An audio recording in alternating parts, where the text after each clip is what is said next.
Thank you. We turn now to First Minister's questions. Question number 1, Jackson Carlow. Presiding Officer, this week the coronavirus spread to Scotland. The First Minister and the Scottish Government can be assured it will have both my full and engaged support and that of all Scottish Conservatives as it deals with the virus. And in turn, can I thank the First Minister for the constructive way she has worked with the UK Government, just as she did with previous health pandemics some years ago. Both of Scotland's governments need to work together constructively and effectively. Now, in recent weeks, 2 testing facilities have been set up in Glasgow and Edinburgh, with positive results sent to the Public Health England for confirmation. Does the First Minister envisage that these 2 labs can meet all of the anticipated demand for initial testing, or can she indicate whether there are contingency plans to further expand testing capacity in Scotland as required? First Minister. Can I thank Jackson Carlow for his comments and for his statement about support from the Scottish Conservatives. We face a potentially very serious situation, and I think all of us have a responsibility to work together to make sure that our response is what the people of Scotland would expect. Before I turn to the specific of Jackson Carlow's question, can I simply confirm to Parliament that as of this morning we have 6 confirmed cases. I would expect that to rise possibly very rapidly in the days to come. I also want to stress that we are still very much in what is called the contain phase of the virus in Scotland. If people follow the advice, if we ensure that confirmed cases are isolated, that contacts are traced and given appropriate advice, and if the public follow the advice on hand and other personal hygiene, then we can continue to have a degree of success in stopping the spread from individual to individual, and it is important that we do that for as long as possible. That said, I think we all recognise and accept that it looks increasingly unlikely that we will be able to contain this outbreak indefinitely. So therefore, it is likely that we will move into what is called the delay phase of the virus, and that may be reasonably soon, but that will be guided by the best scientific advice. When we're in that phase, the focus is very much on seeking to slow down the spread and reduce the peak, reduce the number of people who are infected at any one time. And it is important that as we take decisions around that, then we are informed by good quality scientific advice. There will be difficult decisions potentially involved in this. Ministers will not take them lightly, but equally we will not hesitate in doing exactly what is required to protect the public as long and as best as we possibly can. In terms of testing, we took early action to ensure that testing facilities were available in Glasgow and Edinburgh. There are plans to both in Tayside and Grampian to potentially have testing facilities there. I am satisfied at this stage that we have the capacity to deal with that. As with any outbreak, and I'm not saying we are close to that at the moment here, but as with any outbreak, we may reach a point of the spread being such that not every individual is tested, because the presumption will become that if they are ill with certain symptoms, then they have the virus. But we're not at that stage right now, and we'll continue to take the actions that we require to take. Jackson Carlow. I thank the First Minister for that. And of course, in consequence of a rapidly rising number of cases, if that does transpire, one emerging issue is likely to be the availability of beds. Now, healthcare in the past few years has shifted from hospitals into the community, with specialist services concentrated into one place in larger hospitals. In consequence, we have fewer beds, fewer smaller community hospitals, and that's happened in response to changes in demographics, technology and medicine. Now, given that the Chief Medical Officer has suggested a full outbreak will require more intensive hospitalisation, can the First Minister indicate how many extra beds may be required and what contingency plans are being prepared to commission them?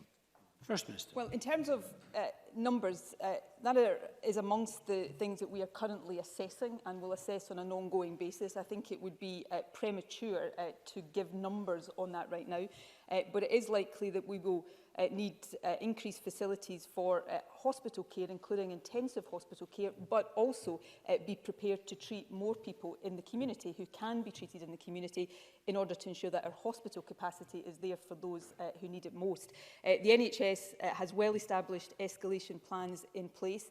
They are in the process of being implemented. The Health Secretary and I, through the Scottish Government Resilience Committee and indeed in day-to-day planning, are overseeing that and making sure that they are being refined and developed as we go. We are still, and I think this is a point that would be made not just in every country in the UK, but in every country across the world right now, we are still in a phase of learning more about the operation of this virus. Our knowledge is incomplete, and that makes it all the more important that we have plans in place that are well established and developed, but are also flexible enough to respond to the reality as we face it. And the Scottish Government will continue to ensure that that work is done.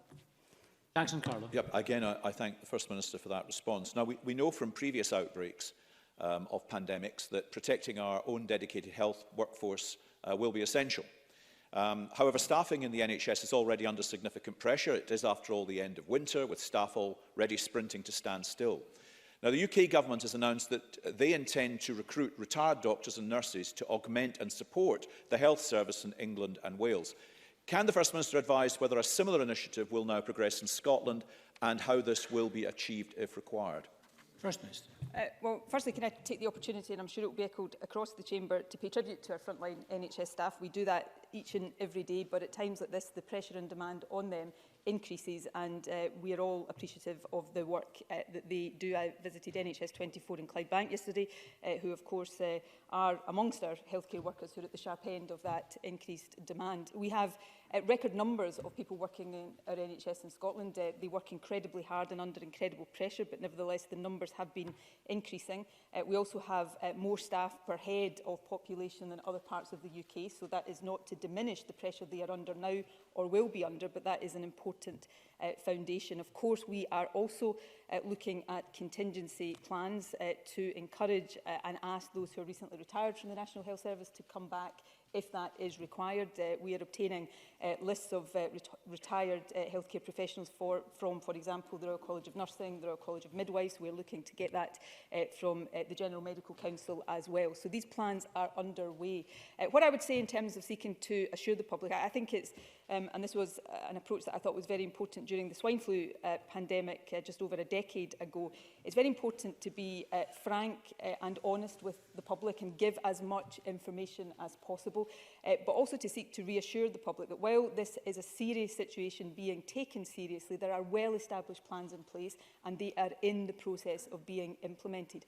It's also very important that I think that we continue to reassure the public that although there are very big numbers being cited right now, we are planning on the basis of worst-case scenarios. But whatever the numbers turn out to be, the vast majority of people will have mild symptoms.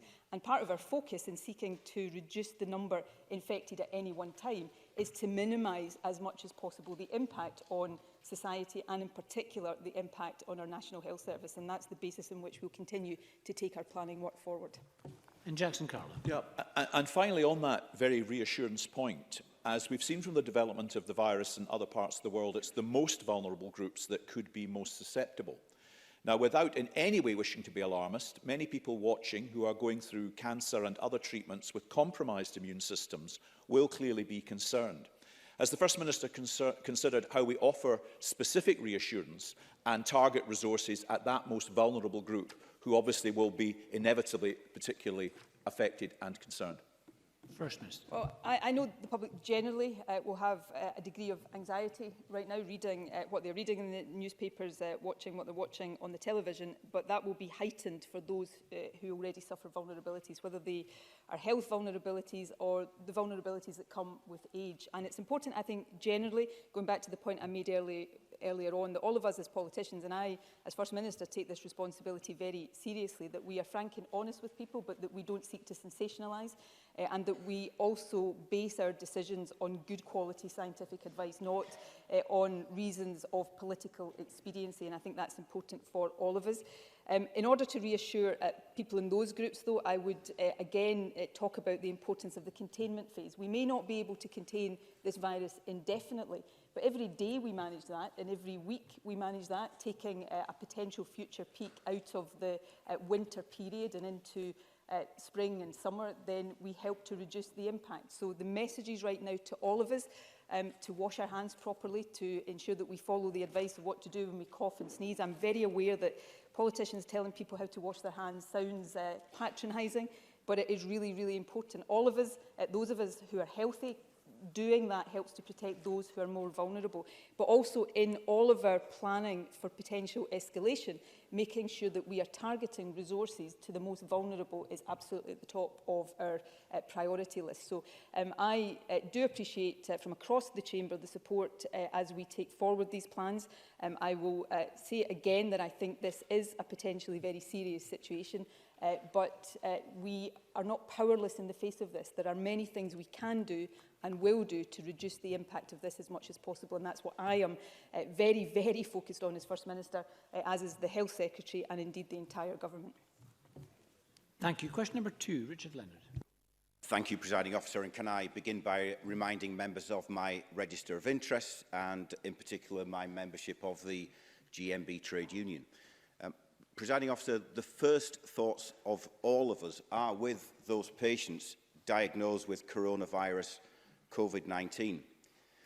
The importance of a single island, UK-wide approach when infection outbreaks know no boundaries is paramount, and we welcome the unified and cohesive response to date. We also welcome the cross-party approach which has been taken by the First Minister and her Cabinet Secretary for Health. It is clear that we must all follow the advice of the experts, the World Health Organization scientists, the frontline health professionals and the Chief Medical Officer. Can the First Minister tell us, firstly, how quickly people can expect to be tested?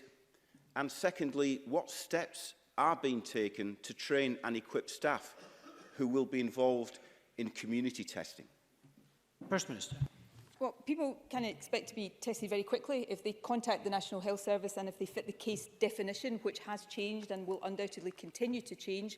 But if they fit the case definition, both in terms of travel history or contact with people who have travelled to certain countries and the symptoms that they are experiencing, they will be tested quickly, they will be given all of the appropriate advice. And of course, that is the process that has led to the confirmation of the six cases that we have right now. Those tests are being carried out in Scotland, in Glasgow and Edinburgh. There are plans afoot to have another testing facility. I think it is, I may have said Grampian to Jackson Carlaw earlier on. If I did, I apologise. I meant to say Tayside. And those plans will continue to be progressed. And we will continue to ensure that staff have the right support and have the right training for anything that they are being asked to carry out. But that testing capacity, I think, is adequate at this time. But as with all aspects of our planning here, it is kept under ongoing review. Richard Leonard. Can I thank the First Minister for that answer? The Coronavirus Action Plan, agreed to by the 4 governments in the UK, includes a commitment to support early discharge from hospital if active transmission becomes established among the population here. We know from the government's own figures released just 2 days ago that the delayed discharge of patients from Scotland's hospitals has reached record levels. In the last 24 hours, I've spoken to council leaders who are concerned that our social care system may not have the necessary resources to enable patients to be discharged on time at present. So can the First Minister outline how the government plans to alleviate these concerns and so ensure that, if required, the action plan can be implemented in full? First Minister. Well, reducing delayed discharge is a focus for the government. It is regardless of coronavirus, but particularly so given the challenge we face with coronavirus. Reflecting that, the Health Secretary met with COSLA yesterday to discuss this. We'll be meeting with the Chief Officers of Integration Authorities later today. Obviously, we have the budget this afternoon. I don't want to get into political territory here, but the budget includes increased resources for local authorities and indeed increased resources for social care. That is important. It may be that through discussions with the UK Government, we have a requirement for further increasing in NHS and social care resources as a result of this challenge that we are facing. So there is rather an intensive focus on ensuring that we can discharge people appropriately. That's important at any time, but at a time when we are facing the need for greater hospital capacity for those who need it most, then it is a particular focus. And the Health Secretary, as with all aspects of our planning here, will keep Parliament fully updated. Richard Leonard. Presiding Officer, we have heard again this week that a business case is being made to Scottish ministers to close half of our NHS laundries so that only 4 would be left to serve the whole of mainland Scotland. And we know that trade unions have raised concerns about this. We also know that the GMB has written to the First Minister this week asking for, and I quote, a moratorium on cleaning cuts across councils. They have also called for any additional demands and so additional costs on local councils to be met by the Scottish Government. So will the First Minister today give an undertaking to ensure that the necessary funding and resources are available to councils and the NHS? Will she place a moratorium on the plans to close down 4 of Scotland's NHS mainland laundries? Also, that we can reduce risks, manage this emergency, keep staff safe and protect the health of the people of Scotland. First Minister. Well, can I take those issues in turn? I think Richard Leonard referred to a letter that I had received from the GMB. I can confirm that they did indeed write to me about council cleaning services. Again, if I can point to the increased resources for local government in the budget that hopefully Parliament will pass this afternoon, but I would also say we've provided advice on cleaning educational settings through the COVID-19 guidance that has been produced by Health Protection Scotland. That remains extremely important, and we will be, of course, including COSLA in our ongoing resilience planning to make sure that they are engaged with the actions that we are taking. In terms of laundries, the Laundry Programme Board has been seeking to develop a new action plan to ensure that their services are safe and sustainable.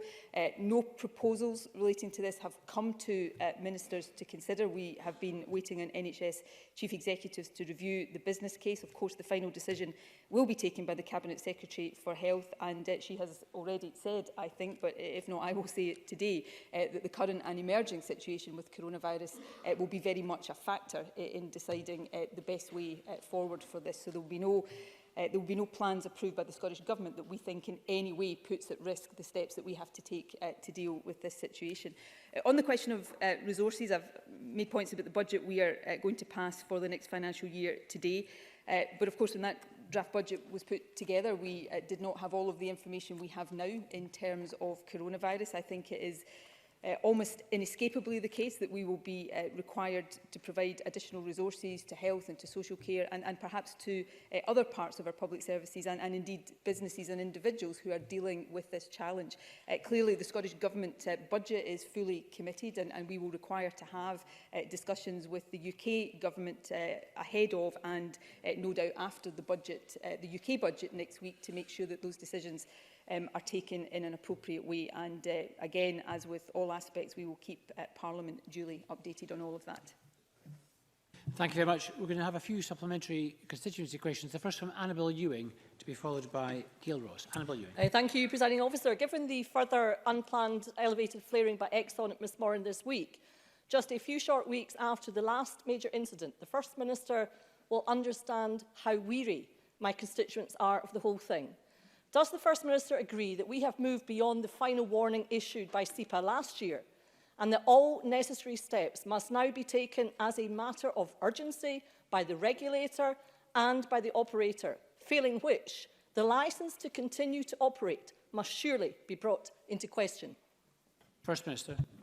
Well, can I firstly say to Annabel Ewing that I absolutely understand, as she described it, the weariness of her constituents, and I understand and indeed share the concern of local people. To put it mildly, it is extremely disappointing that there was a further flaring incident on Tuesday, so soon after the restart of the plant, and I know that this will have added greatly to the frustration felt by the local community.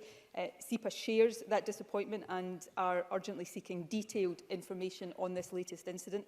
The Environment Secretary spoke to SEPA and the Health and Safety Executive after the previous episode to understand the action that they are taking, and I understand SEPA's focus is to follow through on the requirements it has placed on the operator to reduce the frequency and impact of flaring. This involves major works at the plant and it will take time to see the full benefit, but I am absolutely clear that, and I agree with Annabel Ewing on this, that the operator must take all necessary steps to reduce the impact on residents and fully address their concerns.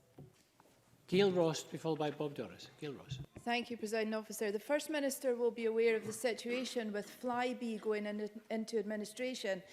This has unfortunately left passengers having to make alternative arrangements with no certainty that they will be reimbursed. Beyond that, however, are the staff of Flybe who this morning find themselves without a job through no fault of their own.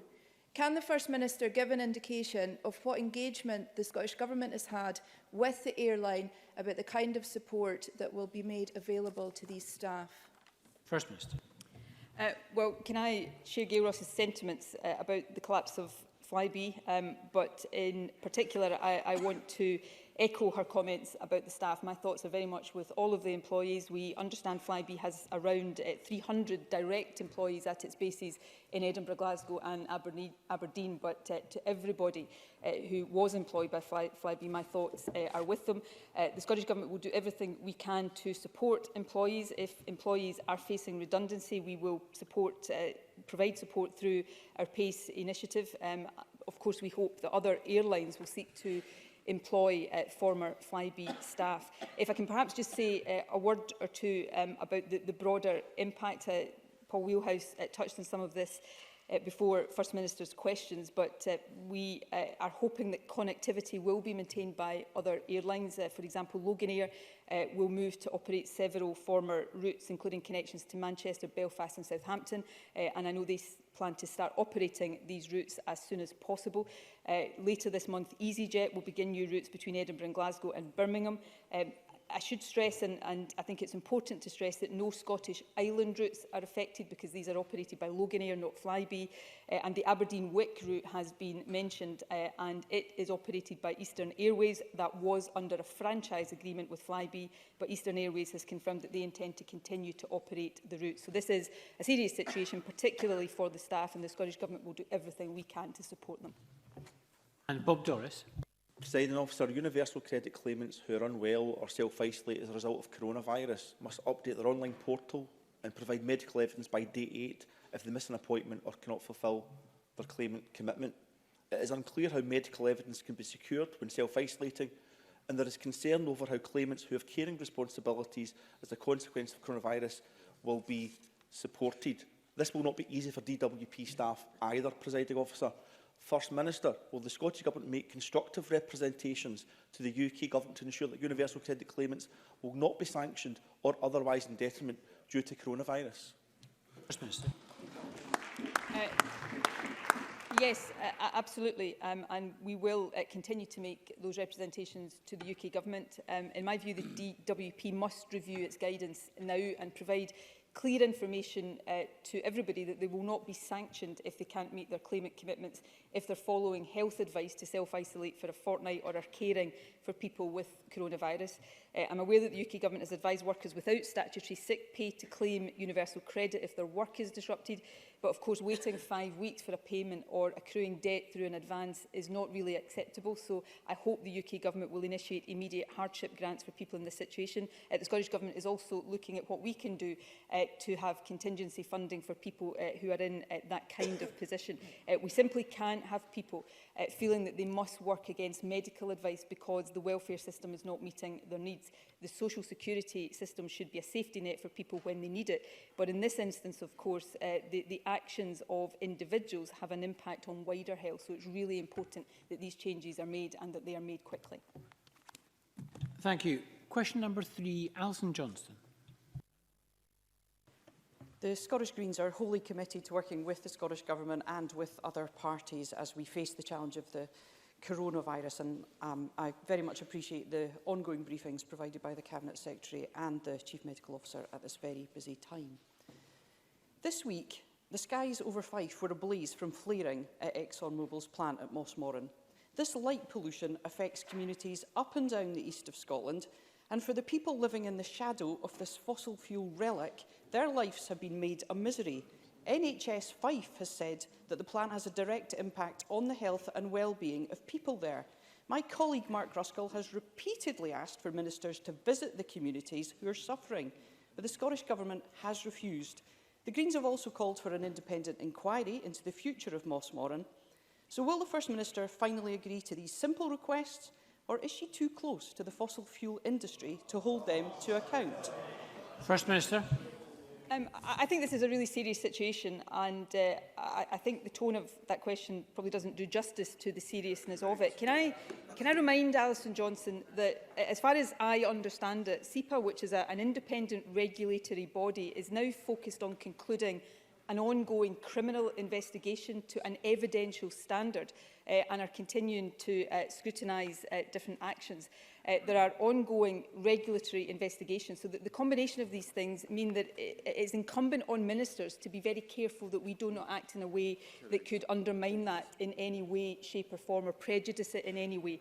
It is not in any way that ministers are disinterested in this, but we want SEPA to be able to do its job and to be able to do its job properly.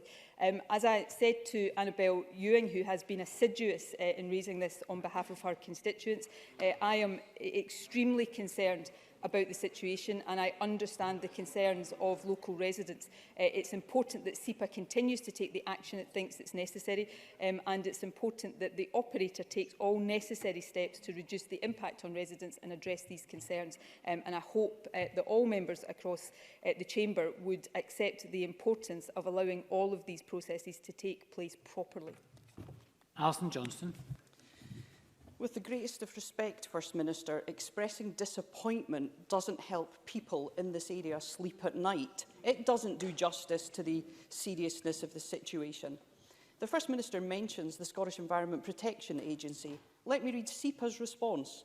Having been clear that flaring must become the exception rather than routine, we're disappointed that flaring by ExxonMobil has occurred again. First Minister, our environmental regulator should be protecting our communities, not tweeting their disappointment from the sidelines. SEPA have issued warning after warning. They issued a final warning as long ago as April 2018. But the situation on the ground hasn't changed. You can go and visit this community, First Minister. Paul Wheelhouse has met with ExxonMobil to discuss the situation. The community are well aware of that. But either SEPA aren't up to the job of protecting our communities, or they don't have the powers to do so. Which is it, First Minister? And what will you do to end the misery this plant is still causing? First Minister. It's neither of those things. SEPA is taking action. It is right to take action, and it has a responsibility to ensure that local residents are properly protected. I would not be doing any good to local residents if we in any way acted in a prejudicial manner to the ongoing investigations, regulatory and/or criminal investigations that are underway there.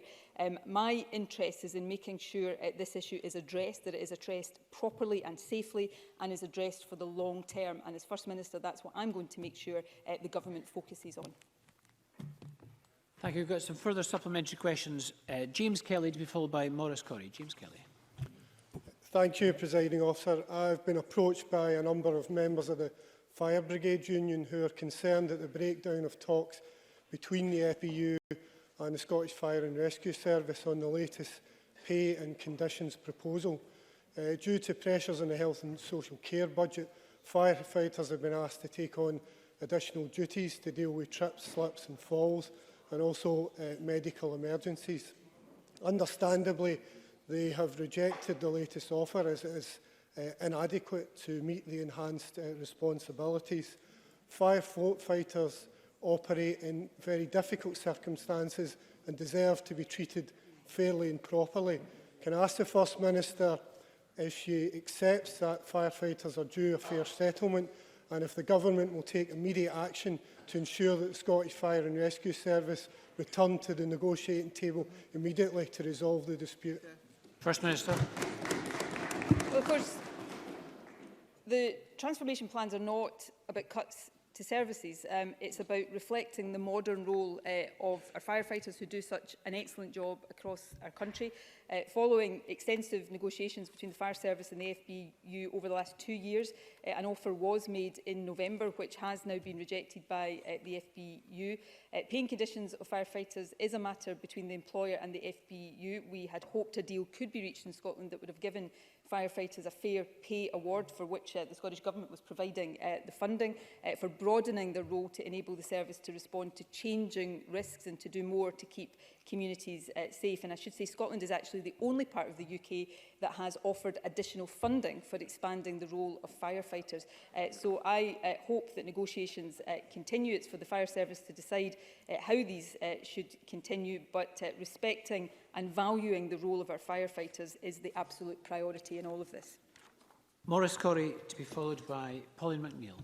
Presiding Officer, veteran suicide has been dubbed the epidemic of our time by military officials. Over the past 2 months, 14 former and serving British military personnel are thought to have taken their own lives.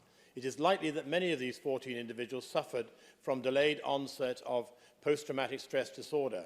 Considering these tragic events, the UK government has brought forward their plans for a high-intensity mental health programme. Can the First Minister confirm any plans to provide a similar mental health programme to help our veterans with serious service-related illnesses like PTSD in Scotland? First Minister. Well, I'm glad that the UK Government is taking what of course, principally is its responsibility, given the reserved nature of this, seriously. The Scottish Government also takes this very seriously. The health, mental and physical of our veterans is of paramount importance. I have appointed a Veterans Minister. Graham Day has that responsibility. We have a Veterans Commissioner in Scotland. We do a range of work to support our veterans, and I think that is absolutely right and proper. And of course, the work we do to support veterans in Scotland has been widely commended and praised. I'm very happy to ask Graham Day, as the Veterans Minister, to correspond or indeed to meet with the member to discuss what more we can do in Scotland to support our veterans, who absolutely deserve not just our appreciation but our ongoing support, and to be encouraged, of course, to continue to make a contribution to society after they leave our armed forces. Pauline McNeill, to be followed by Kenneth Gibson. Last year it was reported in the press that adverts explicitly seeking sex for rent were appearing online, and as a result of these reports, websites such as Craigslist enhanced the filters they apply to stop the practice. However, landlords are still seeking sex for rent through online ads by euphemistic terms such as rent for fun. But Living Rent have reported that 2,000 women are offered rent in exchange for sex every year. I've seen these adverts for myself, deliberately targeting vulnerable people, and this is the key point, by claiming that the arrangement is perfectly suited for students or people who are struggling for money. Does the First Minister agree with me that this practice is immoral and it should be against the law to prey on vulnerable men and women who are struggling for money? If a gap in the law exists, I urge the First Minister if she would speak to the Lord Advocate to legislate against advertising sex for rent. First Minister. Well, I do believe that adverts of this nature are immoral, and I absolutely agree with Pauline McNeill's sentiments on this. Forcing someone in any way, and I stress in any way, to participate in sexual activity is a crime already, and it's the kind of behaviour that is completely unacceptable, deplorable and immoral, but also illegal.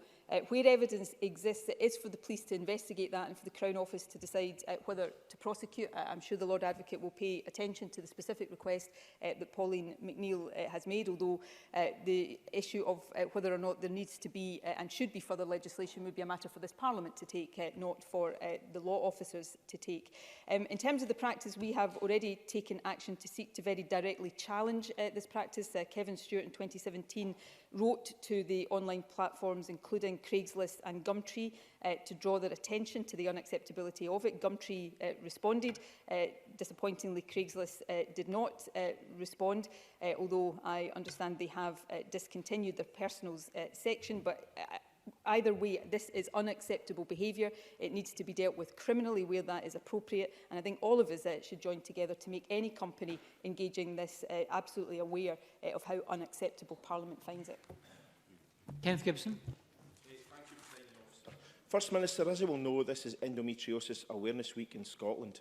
1 in 10 women of childbearing age suffer from endometriosis, an often painful and debilitating gynecological condition, which astonishingly 74% of men and even 33% of women are unaware of. On average, it takes 7.5 years for this often idiosyncratic and distressing condition to be diagnosed. There are now 3 specialist endometriosis centres in Aberdeen, Edinburgh and Glasgow. What further action can the Scottish Government take to improve the diagnosis and treatment of endometriosis? First Minister. Well, this is a debilitating condition and one which many women for far too long have suffered in silence. As the Scottish Government, we are committed to making improvements for people who have the condition and therefore we're contributing funding to a number of research programmes to investigate both causation and treatments. Work is also underway to raise awareness, enable quicker diagnosis and improve access to care and support. That includes the 3 specialist endometriosis centres that offer multidisciplinary treatment for people with complex endometriosis, as well as the development of expertise within primary care, cluster groups and more support for self-management of the condition. In addition, this year we are developing a women's health plan as part of the programme for government that will set out further actions to address all health inequalities faced by women, including those living with endometriosis. Thank you. Question number 4, Gillian Martin. Presiding Officer, to ask the First Minister how important the Scottish Government considers the agricultural sector is to the country's economy, society and international reputation. First Minister. Scotland's agricultural sector is hugely important to Scotland generally and All right, we're just going to have a very, very short suspension. A very short suspension.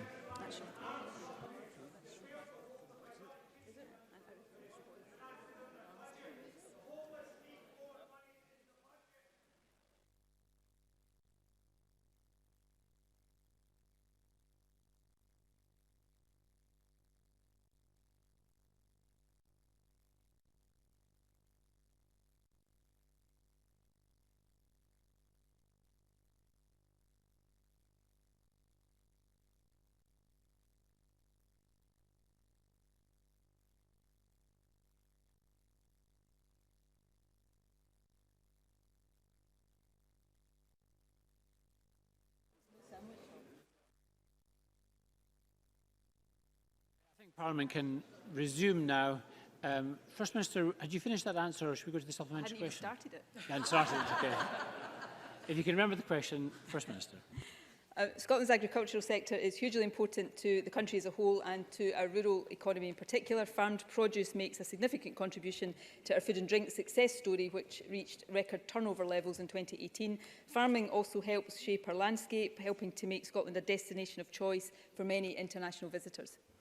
Lynn Martin. I thank the First Minister for that answer. The First Minister will have heard the very worrying comments from a UK Treasury advisor that the agriculture and fishing sector is of, and I quote, low value. The 6,000 plus people who work in those sectors in my area do not consider their work to be of low value, and those of us who trust the quality of their produce on our supermarket shelves also do not consider our food producers to be of low value. And indeed, in international markets, certainly prize the value of Scotland's food and drink. Many people in my constituency and the wider Scottish agricultural sector are deeply worried about the messages coming from Westminster about their sector. The First Minister is, I'm sure, concerned about where the UK Government's priorities lie when they negotiate post-Brexit trade deals. Is she, like me, coming to the conclusion that the UK Government will do nothing to support our food producers, and that their Brexit project will yield no benefits for those many farmers and fishermen who've put their trust in them? And I ask her, what does she suggest that we do to protect them? First Minister. This is a really important issue. The comments that were reported in the press were utterly deplorable and are not shared by this government. We highly value our agriculture and our fishing sectors, and if these comments tell us anything, it's that the promises made to farmers and indeed to fishermen during the EU referendum by Tory Brexiteers were empty promises. By contrast, the SNP is getting on with delivering real benefits for our farmers and crofters. We said we would get the UK Government to return the convergence funding to Scotland's farmers, and we did. We said we would pay the first instalment before the end of March, and we are. This week alone, convergence payments worth £86.2 million were made to over 17,400 farmers and crofters, righting a historic wrong. Unlike the Tories, this government will deliver on our promises, and we will continue to use our powers to protect the interests of rural Scotland. Question number 5, Graham Simpson. Thank you. To ask the First Minister what the Scottish Government's response is to Citizens Advice Scotland's statement that council tax is the #1 debt issue it deals with. First Minister. Our council tax reduction scheme helps people on lower incomes with the cost of council tax. We have provided over £1.7 billion in funding for this scheme since it began in 2013. During that time, of course, we've seen a reduced number of claims due to the unemployment rate having halved. It's worth noting that the average Bandee council tax in Scotland is £499 less than it is in England, and working age households in England have seen council tax support cut by a massive 24%. I would urge anyone struggling with debts or meeting their council tax bill to get advice from their local advice agency, the Citizens Advice online tool, and contact their council to see if they are entitled to a reduction. Graham Simpson. Councils are being forced to increase council tax because of years of underfunding by this government. Answer the question, please. They don't like it, Presiding Officer. Now, let's hear the question, please. Spice estimate the increase in council tax revenue across Scotland will have been roughly 21% between 2016-17 and 2020-21. 21%. That's a lot. So it's little wonder that we now have people in council tax poverty, and yet the numbers using council tax reduction scheme, I'll repeat that because they don't want to listen to it, the numbers using the council tax reduction scheme mentioned by the First Minister have been falling ever since it was introduced in 2013. Now, sadly, the First Minister won't agree to stop the council cuts, but would she agree to work with organisations like Citizens Advice Scotland to promote the scheme and help lift people out of a sea of debt? First Minister. Well. If council budgets are under pressure, it's because of a decade of Tory austerity. And I should say they are under considerably less pressure in Scotland than they are where the Tories are in government in England because of the relative protection we've been able to give to local government budgets. And of course, this afternoon we will seek approval of this Parliament for a budget that delivers a real terms increase in the funding available to our local councils. Secondly, council tax, of course, in Scotland was frozen under the SNP government for a decade. And today, average Bandee council tax is literally £500 lower in Scotland than it is in England. We also continue to provide support for people on low incomes, unlike in England. Here's what the Institute for Fiscal Studies said January last year on localised council tax support schemes in England, where I remind people that the Conservatives are actually in government. They said this: "This is the first time since the poll tax that many of the lowest income households have been required to pay local tax." That is shameful, and that's the reality of Tory government. By contrast, the SNP keeps council tax bills lower than in England, and we provide support to low-income households, which is why most people continue to prefer the SNP over the Conservatives. Andy Whiteman. Thank you, Presiding Officer. Does the First Minister agree with me that one of the reasons for the levels of council tax debt is that council tax remains the most regressive tax in the UK, which contributes to the fact that the poorest 20% of the population pay more as a percentage of their income than the top 20%? And does she agree with me that the council tax should be scrapped as soon as possible? First Minister. Well, we have endorsed the Commission on Local Tax Reform's conclusion that the present system should end. We want to see a consensus in Parliament on what could replace the council tax. And in order to make progress, we have sought to convene cross-party talks on identifying a replacement that could be supported by Parliament, and that process is ongoing. If there is agreement on a replacement for the present council tax, and I hope that is the case, we would be prepared to publish legislation by the end of this Parliament, with that legislation being taken forward in the following Parliament. I know the Greens are on board with that, and I would encourage other parties to get on board with it as well. And question 6, Jackie Bailey. To ask the First Minister for what reason Scottish Enterprise has suspended new grant funding for business. First Minister. Due to their success in stimulating a high level of demand for strategic investment, the Scottish Enterprise budget for the current financial year is now fully committed. That actually indicates that Scottish Enterprise have managed their budget well, ensuring that they are maximising spending to support the economy. With anticipated in-year transfers and income, Scottish Enterprise anticipate that the total budget for 2020-2021 will be £340 million. That will be used to support key strategic projects such as advanced manufacturing and the Michelin Scotland Innovation Park, to continue to boost vital investment by companies in R&D and to support company growth. Scottish Enterprise will also be providing a range of online advice and support to many more companies than at present. Jackie Bailey. I fear the First Minister has been misinformed, because the budget for 2020-21 for Scottish Enterprise has been cut by £42 million. That's a cut of almost 17% compared to this year's budget. The consequence is that the budget for grants to businesses next year is already legally committed. There is no new money, nothing at all for anything new. Given the likely economic impact of Brexit, never mind coronavirus, does the First Minister consider that this is very short-sighted, and what will she do to provide adequate resources for Scottish Enterprise to support the economy?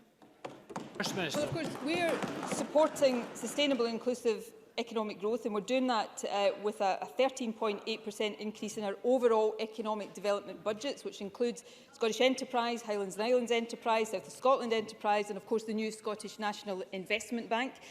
The resource budget for Scottish Enterprise for the year ahead, of course, takes account, amongst other things, the significant transfer of resources and functions from Scottish Enterprise to the new South of Scotland Enterprise, and also the establishment of the Scottish National Investment Bank. And capital spend has been maintained to reflect their planned activities within their allocation. Scottish Enterprise has got a fantastic track record of supporting companies and supporting economic growth, and they will continue to have that good track record well into next year and well beyond. Thank you very much. That concludes First Minister's questions. We're going to move shortly to a members' business debate in the name of Neil Findlay on Whitburn Academy's Be Heard group, shattering mental health stigma. However, we're going to just have a short suspension to allow members, ministers and the public gallery to change seats. A short suspension.